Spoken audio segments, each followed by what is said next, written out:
So again, this is pretty easy, but you just add a name for the app. And this is what I was talking about. Once you create that name and hit create, you've got your deployment slot. So you're within the first 1,000. So that's all you really have to do to get that deployment slot locked in today. You can keep editing and iterating on the app idea over the next week. So let's do that. Again, this video does go for a bit. It is on my YouTube channel if you want to watch it afterwards. And then you type in a prompt, and I'll go through explaining that prompt more. But it's a very simple prompt. You don't have to have a complex prompt, but you do have to be clear about what the app is, what the rules are of the game or the website or whatever it looks like. Be clear about the buttons that you want or the text that you want. You shouldn't leave it to AI to just fill in the gaps. You should try and structure and think through the app that you want to build. And then once you're happy that you've created an app, and I'm just showing you an example of noughts and crosses or tic-tac-toe, so you can sort of see the size of the prompt that I used. And we'll just speed this up a little bit. And then I hit submit. And let's just fast forward this. Yeah, it's still playing. And then you hit build my app. So it should be showing the next screen. There it is. So once you hit submit, it will then start writing code, and there is a queue. So make sure that your prompt is thought out. It's not too complex, and I'll talk more about prompting in a sec. And then it will get submitted in a queue. Then we do have a bunch of servers processing all the app submissions and building out those apps, and then hosting them for you at a public website address. So you actually have a working public app straight away, all just from that one prompt that I showed you before. So you let that build. Normally it takes like 5 minutes. And then once it's finished, it will say that it's finished. And I'll just let that video update. There is a link at the bottom where you can go to GitHub and view the source code of what you created. You can download that if you want to keep a copy. So again, we're not hoarding IP from you or intellectual property. It's your property. You can do that. And it is open source. It does generate images for you for the app icon based on the name and description. And then once that's finished,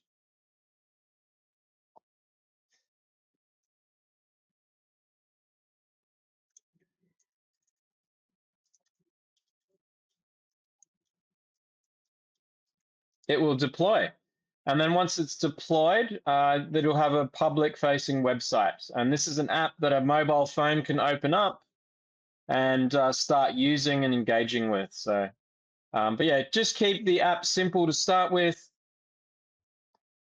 So you should have only one app allowed per wallet. So let me know if there's any issues there. But basically the app's published. So this is my example from that prompt, tic-tac-toe. There is settings to connect it to Base if you want to deploy it on the Base store, the Base app store. And there's also settings to connect it to Farcaster if you want to link to this on a decentralized, say, Twitter app, which is called Farcaster. Then you click the button to open it, and then it opens up the app. There is a new feature now where you can go through the version history. You can revert and reset the app. So look out for the button at the bottom, which talks about versions, and you can open that and reset it back to the start, or you can revert back to a previous change that you made. Also, once you open it, you basically have this app, and I just made a simple web app called Tic-Tac-Toe. You can add things like a share button where people can share their score to social media and refer more people to use your app. We will be rolling out extra monetary features like auto connect wallet, where people can start subscribing to whatever app you build. But it's important just to know that the mini app factory is just launched, and you guys are early, so you're in the first 1,000 apps deployed ever. So you will get a slot. So yeah, we've got the team there to help. And I'll just flick back to the slides and explain prompting. This is something that you should be aware of as well. So let me just change to slides.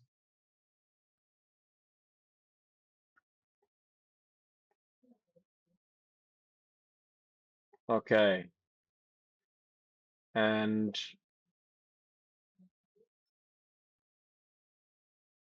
here is an example prompt. So this is the example prompt that I put in the video I just played. So again, I described all the rules of the game. I wanted to make the simple game called noughts and crosses or tic-tac-toe. So you can specify the grid, what the icons or emojis look like, whether it's zeros or X's. You have to obviously have input from the user. So the person draws an X or O, and then after a second, the AI will respond and put the opponent's X and O, and then they compete together to form 3 X's or 3 O's in a straight line, whether that's horizontal, vertical, or diagonal. So I specify all the rules of the thing I'm trying to build. I don't say things like, build it in Unreal Engine or anything complex like importing external libraries or things. Just try and keep it very simple, and then the AI will build that for you. And I was able to build that app in one shot. So, and I've recorded the whole thing on a video. So the other part is prompting tips. So again, these tips are shown on the base mini app factory next to the title. There's a little info tip thing that you can click and hover over, and it basically runs through the do's and don'ts of prompting. So keep your description as focused as possible. Try to create something using multiple iterations instead of one go. So you can update the app after it's built. There is a pop-up that says your app is now deployed. Once you get it deployed, you can exit that, and then at the bottom there's an input box showing please enter some text to change the app. So this is how you update the app. Just like ChatGPT, you can keep the conversation going. So some probably awareness of the app builder. It doesn't have access to the internet directly unless you build something in the app to connect to the internet, and that is possible.